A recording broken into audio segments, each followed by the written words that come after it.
तो भाई जो लोग ये सोचते हैं ना कि हमारे भाग्य में इतना ही है, कुछ भी नहीं है, यानी जो भाग्य में है वही बहुत कुछ है, तो ये आपकी गलत सोच है।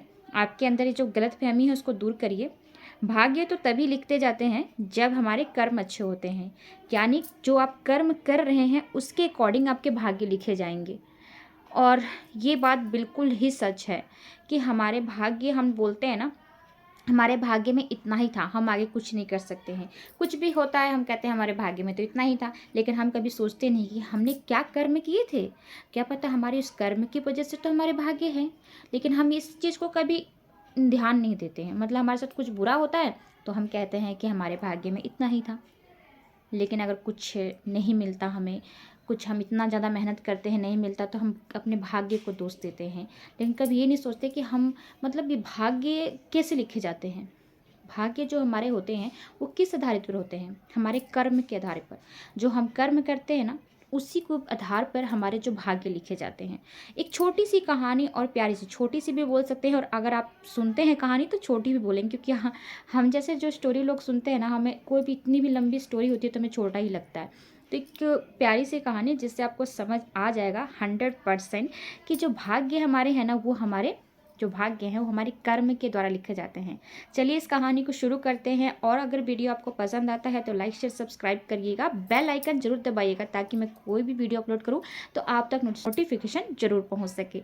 तो चलिए शुरू करते हैं इस कहानी को। ये कहानी एक मछुआरे और उसकी बेटी की है, जो कि अपनी बेटी का भाग्य को लेकर बहुत ज़्यादा चिंतित रहता था। तो बात ये थी कि जब एक मछुआरा और उसकी वाइफ, मतलब उनकी शादी के कई साल हो गए थे, 10 साल लगभग हो गए थे, लेकिन उनके घर में सब कुछ ठीक ठाक था। वो जैसे नॉर्मल मछुआरे थे, और जैसे अपना गरीब में तो दिन काट रहे थे, लेकिन उन्हें एक चीज़ की कमी लग रही थी कि उनके घर में एक भी बच्चा नहीं था। तो बहुत ज़्यादा दुखी रहते थे। लेकिन भगवान की बहुत ज़्यादा तप पूजा पाठ करने के बाद 10 साल बाद उनके घर में खुशियाँ आई। उनके घर में भी एक खुशखबरी सुनाई दिया कि उनकी जो मछुआरे की पत्नी थी उसने खबर सुनाई कि वो माँ बनने वाली है। मछुआरा बहुत खुश हुआ। उसके घर एक बेटी का जन्म होता है। उसे इस बात से कोई गम नहीं था कि उसके घर बेटी हुई है, क्योंकि वो चाहता था मेरा भी एक बच्चा हो, इसलिए वो बहुत खुश था, चाहे बेटी चाहे बेटा। लेकिन माजरा कुछ और हो गया कि वो जो बच्ची थी ना, बचपन में तो जन्म से ही विकलांग हो गई। उसके एक हाथ की हड्डी जो सीधी नहीं थी, जिसकी वजह से उसके हाथ जो है वो सीधे नहीं रहते थे। मतलब वो बचपन से ही विकलांग थी। अब यहाँ पर मछुआरा बहुत परेशान रहता था कि भगवान आपने दिया तो हमें बहुत कुछ, जैसा हमने सोचा वैसा दे दिया, चलो हमें लड़की ही दी, हमें कोई दिक्कत नहीं है, लेकिन आपने उसे विकलांग क्यों बना दिया। अब ये बात को ना मछुआरा अपना भाग्य समझकर, मतलब वो समझ लिया मेरी किस्मत में यही लिखा है, इसलिए वो शांत रहता था, कुछ नहीं बोलता था। उसे किसी चीज़ की, मतलब उसको लगता था कि कोई बात नहीं, मेरी बेटी है, उसके भाग्य में ऐसा है, तो इसलिए कुछ भी नहीं वो, मतलब उसको जांच पर किया, उसकी इलाज वगैरह किसी चीज़ को लेकर नहीं सोचता था।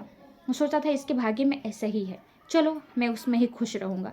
लेकिन उसकी पत्नी से खुश नहीं थी। वो चाहती थी कि इसका इलाज कराया जाए।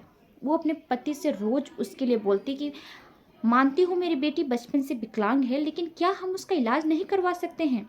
ऐसे ही कहते कहते बहुत दिन जब मछुआरा परेशान हो गया, तो उसने अपनी पत्नी से कहा कि हमारे पास इतने पैसे नहीं हैं जिससे हम अपनी बेटी का इलाज कराएंगे, लेकिन फिर भी तुम्हारे कहने पर मैं सारे वैद्य से बात कर चुका हूँ, लेकिन किसी ने नहीं कहा कि ये ठीक हो पाएगी। मछुआरे की पत्नी घबरा जाती है, कहती है ऐसा तो नहीं हो सकता।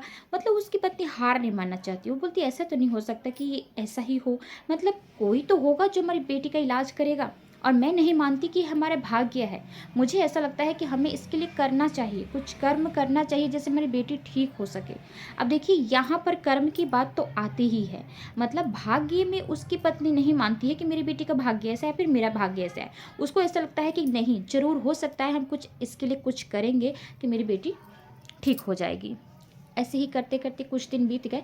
फिर एक दिन जब फिर से मछुआरे की पत्नी ने अपने पति को तंग किया, और उसने बोला कि आप हमारे राज्य, जो राज्य के मतलब राज्य के राजा हैं, उनसे क्यों नहीं बात करते? उनके राजमहल में तो कई तरह के विद्वान आते होंगे, कई तरह के पंडित आते होंगे, वो तो कुछ ना कुछ उपाय तो ज़रूर बताएंगे हमारी बेटी के इलाज के लिए।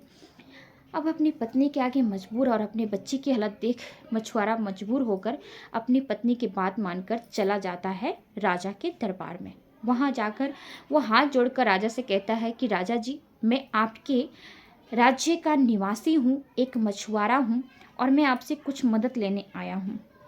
अब राजा इतना दयालु थे कि वो किसी के आने जाने जितने लोग होते थे ना, उनकी मतलब बहुत भी तरह से मदद करते थे। तो उन्होंने सोचा कि मेरे राज्य का निवासी होकर और उसे क्या परेशानी है, मैं मदद करूँगा। तो उन्होंने पूछा कि बताओ आपको क्या परेशानी है? पैसे की ज़रूरत है, क्या ज़रूरत है? तो वहाँ पर उनकी पत्नी ने बोला, मछुआरे की पत्नी ने, कि हमें पैसे की नहीं, हमें किसी अच्छे वैद्य के बारे में बताइए। ये मेरी बेटी है जो बचपन से विकलांग है, मैं इसे इलाज करवाना चाहती हूँ, और मैं बहुत ज़्यादा परेशान हूँ, क्योंकि भगवान ने हमें 10 साल बाद एक बच्ची दिया और वो भी विकलांग। मुझसे ये मतलब बर्दाश्त नहीं हो रहा। मैं चाहती हूँ कि मेरा बच्चा अच्छे से रहे, ज़िंदगी काटे अपनी। अभी तो मैं इसका लालन पालन कर रही हूँ, अगर आगे भविष्य में मैं ना रही या मेरे पति ना रहे तो कौन देखेगा इसको? मतलब इतना कहने के बाद राजा बहुत ज़्यादा दयालुता से भर जाते हैं, और वो भी अब उसकी बच्ची के लिए कुछ ना कुछ करना चाहते हैं। इसलिए वो पूरे अपने राज्य में जितने उनके राज्य में वैद्य आते थे, विद्वान, सबको बुलाया कि इस बच्ची की जांच पड़ताल करो और अच्छे से इसका इलाज करो। सभी ने लगभग बोल दिया कि इस बच्चे का इलाज नहीं हो सकता है।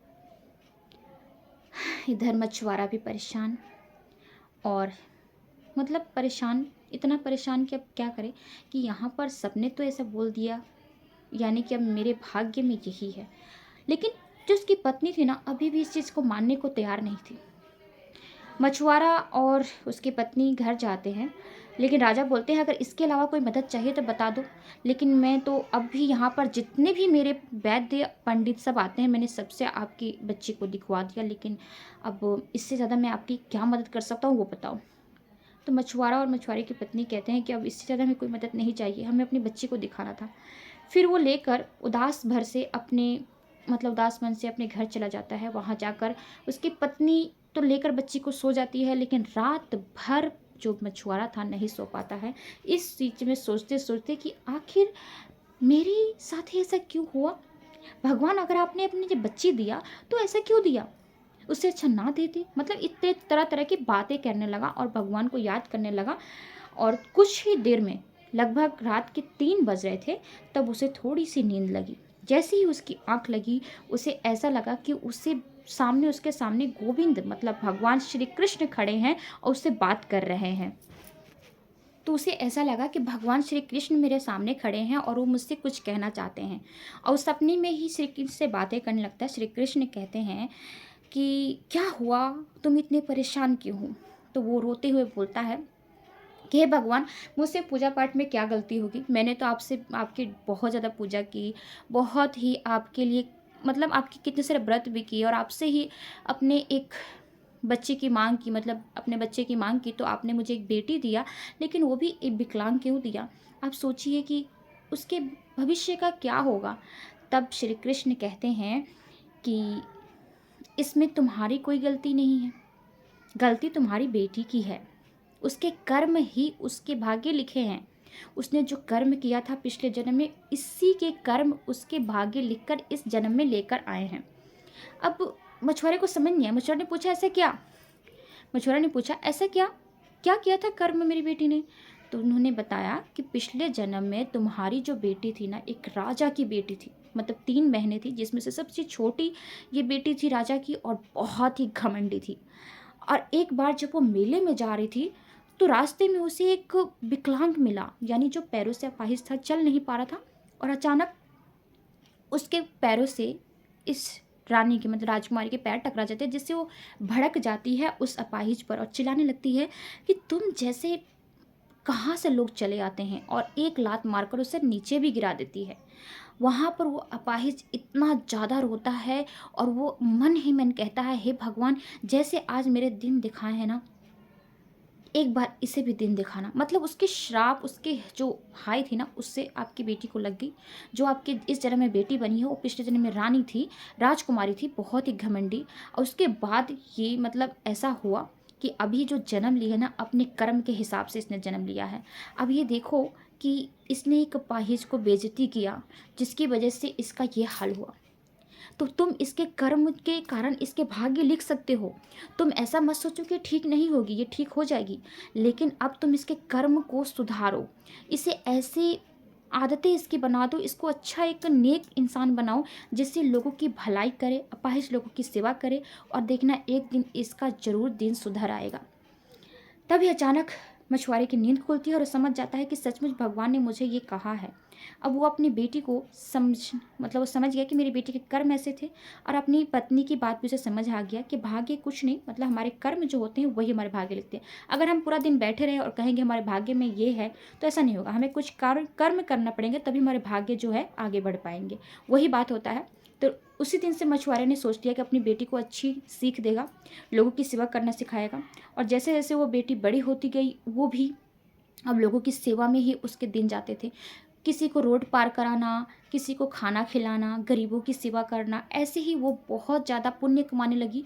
और पुण्य कमाते बड़ी होती गई। लगभग जब वो 12 वर्ष की हो गई, तो एक दिन क्या हुआ कि एक बहुत ही बूढ़ा इंसान रास्ते पार कर रहे थे, अचानक वो बेहोश हो जाते हैं। और वहाँ से वो बहुत सारे लोगों को बुलाकर अपने घर उसे लेके जाती है और उसका डॉक्टर से इलाज करवाती है। तभी अचानक वो जब नींद से जागते हैं, तो पूछते हैं कि मैं यहाँ मतलब कहाँ हूँ। तो सभी लोग बोलते हैं इस बच्ची ने आपको बचाई है, आपकी जान।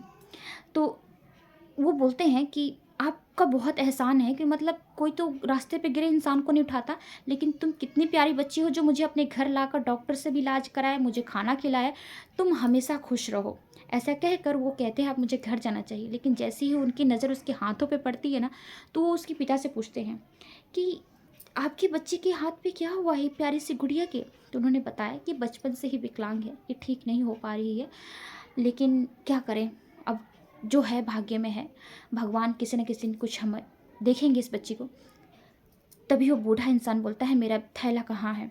सबको लगता है कि शायद हमारे इस गरीबी मछुआरे हैं और शायद मेरी बेटी का हाथ देखकर ये जो बूढ़े इंसान हैं यहाँ से जाना चाहते हैं। लेकिन बूढ़ा इंसान जैसे ही थैला लेते हैं, उसमें से कुछ भभूत टाइप का निकाल कर उस बच्ची को देते हैं और कहते हैं कि ये बहुत ही औषधिपूर्ण कार्य है। मतलब मैं आज तक सभी लोगों का इलाज इसी से करता आया हूँ। मैं एक वैद्य रह चुका हूँ और जिनके भी हड्डियों की प्रॉब्लम होती है मैं उसे ठीक करता हूँ। आप अपनी बेटी के हाथ पर ये मल दीजिए, उसकी जो है ना विकलांगता दूर हो जाएगी, ठीक हो जाएगी। जैसे ही उसके हाथ पे भभूत मलते हैं ना, उसका हाथ ठीक हो जाता है। यानी कि उसके जो जितने वो पिछले जन्म में उसने कर्म किए थे ना खराब, वो इस जन्म में उसने 12 वर्ष तक वो कर्म सही किए, जिससे उसके आगे की लाइफ जो है सुधर गई। मतलब उसका हाथ बिल्कुल ठीक हो गया, अब वो विकलांग नहीं रही। अब जो मछुआरा है उसे पूर्ण रूप से विश्वास हो जाता है कि भाग्य नहीं, जो हमारे कर्म हैं वो हमारे भाग्य लिखते हैं। यानी भाग्य से बड़ा कर्म है, कर्म से बड़ा भाग्य नहीं है। आज हम जो कर्म करते हैं आगे जाकर हमें उसका परिणाम मिलता है। अगर हम रोज़ ऐसे बैठे बैठे रोटी खाएंगे ना, तो हम आगे नहीं बढ़ पाएंगे। उसके लिए रोटी खाने के लिए भी कुछ कर्म करना पड़ता है।